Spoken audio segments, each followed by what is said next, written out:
আসসালামু আলাইকুম। ধারাটির শিরোনাম হচ্ছে অ্যাকাউন্টে অপর্যাপ্ত অর্থ ইত্যাদি জনিত কারণে চেক প্রত্যাখ্যান।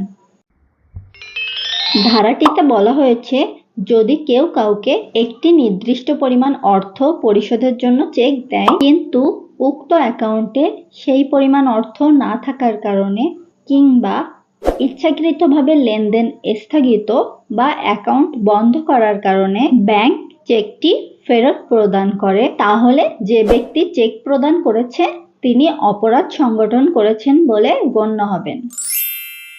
আমি একটু সহজ করে বলছি। ধরা যাক একজন ব্যক্তির কাছে আপনি 15 লক্ষ টাকা পাবেন। ওই ব্যক্তি আপনাকে একটি 15 লক্ষ টাকার চেক প্রদান করলো। আপনি ওই চেকটি ব্যাংকে উপস্থাপনের পর ব্যাংক থেকে আপনাকে জানানো হলো যে ওই ব্যক্তির অ্যাকাউন্টে 15 লক্ষ টাকা নেই। এছাড়াও